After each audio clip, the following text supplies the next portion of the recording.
And now, it's time for another Dice Tower review with Tom Vasel. Hey folks, I'm Tom Vasel, and today we're taking a look at mini rails. Yes, another train game, and yes, there's a lot of train games out there. But this one here is kind of like a train game mixed with stock market. Oh yeah, there's a lot of those too. But okay, this one's a shorter game. It's for 3 to 5 players, 45 to 60 minutes it says in the box, although I think it's actually a little shorter than that. And it's a simple game where you are basically buying and selling stocks of train companies and then watching to see what happens as the game goes by.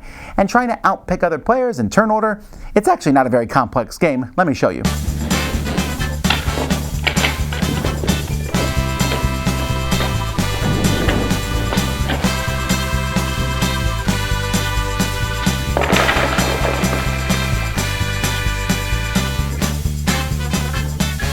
The board is built semi-randomly, where you basically have this, you build a frame here, and then put these hexes in. The only one that's not random is this center hex. This 5 city always goes in the middle.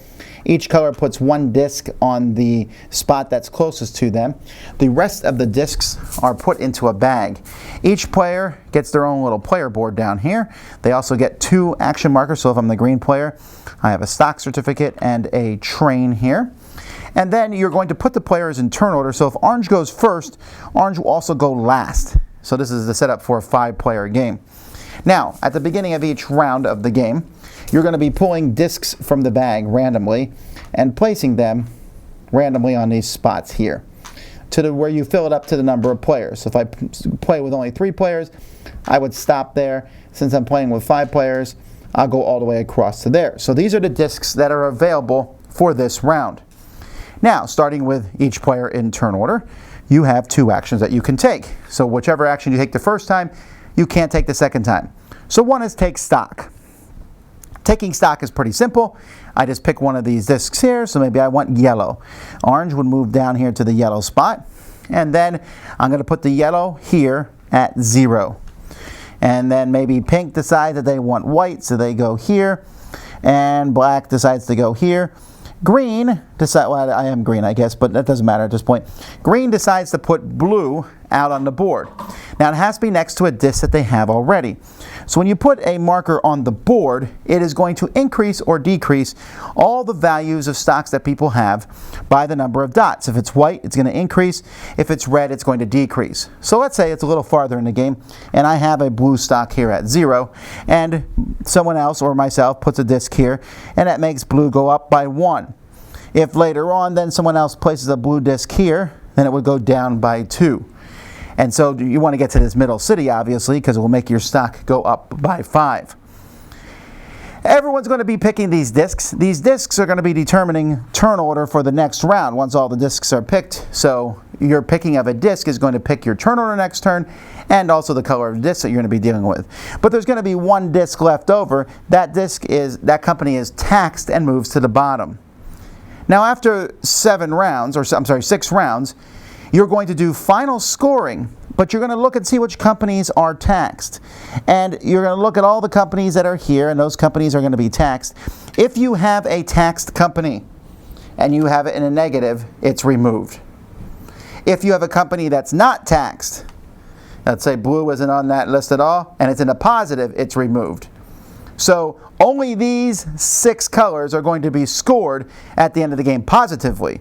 All colors will be scored negatively, and these 6 colors will not be scored negatively. You then simply take the positions of all the discs that you have, and you might have more than 1 disc of a different color. You'll add and or subtract the points, and whoever has the most points is the winner of the game. The board itself, these are fairly thin tiles, and they're double-sided, so you have different ways to score on each side, and even these have 2 different sides. I'm not really sure why, just so you can build it in one direction or the other, but they're random. These boards are a little bland, and these aren't even really that necessary, but they're there, I guess. Like, I bought stock last turn. This turn I will build a train. I mean, obviously you're doing one of both actions. The colors of the discs are not the same colors as the player colors. That is something I really like, but the discs are a little boring. For a game that's trains, I would have liked maybe little wooden trains. You know, a whole bag. I mean, this is the bag the game comes with, a whole bunch of colored discs. that's okay, I guess, you know. The game just looks a little bland on the table, that's all. I guess I should also mention that the inside, I mean, the box itself is a nice looking box, and it has a plastic insert that holds everything very nicely inside this game. So mini rails. Now, one thing I did not mention is when you are starting the game, you put one disc out for each company. If you're playing with 3 players, you put 3 discs out for each company. A 3-player game is vastly better than a 5-player game. The more players in this game, the less fun it is, and that's because it's very chaotic. You can pick a stock, but then you might have to wait 4 or more turns. Like, for example, in a 5-player game, if I go first, I will now wait for 8 turns to pass before I go again. That's just too crazily. The prices in this game. See, this is a game that has the feel of shorter, smaller games. There's a game called Loco, which is basically where you are trying to get certain cards of a certain color and also trying to make those colors go up in value. Okay, great. It's a simple concept, and it works really well. This is also a simple concept, but it does not work as well. There's some neat ideas here. Hey, whatever disc you take is your turn order for next round, and is a color disc that you want. Great. That concept I like. But the game plays a little too slowly for what it is. Again, you're sitting there and you see someone moving a thing, and it's this fiddliness of, I'll take this disc, move this down. Okay, what am I going to do with this disc? And you're sitting there going, I don't really care. And not to mention, especially when playing with 5 players, you might take a blue one, and then the next 2 people are like, yeah, let's watch blue plummet in stock price. And you say, well, you should pick colors on the board where they can go up, but you never know what's going to come up. And then only some colors are going to score at the end of the game. So you have to not take that color, and then hope no one else not takes that color also. And because of that, it's at the end of the game, it's like these score and these don't. And so the game is just crazy random in that way. The discs that come out of the bag are random, the initial board setup's random, but it's mostly the other players. You're never really quite sure what they're going to do because the game is so fluid. It moves so quickly and fast that it's not like other games where I'm like, I'm putting all this in here and I hope that this stock does well and I hope it does well. Oh, it did poorly. Here I'm like, I'm getting this color and I hope it goes away, but I have no idea. It's just kind of a roll of the die. Again with the other players. Because of course they're going to want good stocks. But this game has a kind of a weird stock thing. See, every time you take a color of a train, you are taking it at 0, even if it's gone up to 6 or 7. So if someone else has white discs and they got them up to 6, for example, well, I'm going to either crash them, but I'm not going to jump in on that market also because they're kind of at 0. So you're going to do better than me, and every time I move up white, I'm helping you also. Now, some of this is alleviated again with the 3-player game, but all this kind of chaotic nature of it, it doesn't feel like you have a lot of control, mixed with a game that really doesn't look that interesting on the table, just makes it a game that I'm really not eager to play again. I get the idea. I like the concept. When I read the rules, I said, this is going to be well. This is one of those times where I read the rules, said I know I'm going to like this, and then didn't.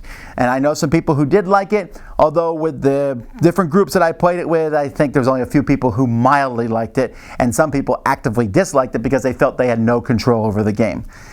And I know probably when I put this up, there'd be people saying there's a lot of cool strategies in here, and maybe there's some, but I still think other players can mess you up despite your best laid plans, no matter what.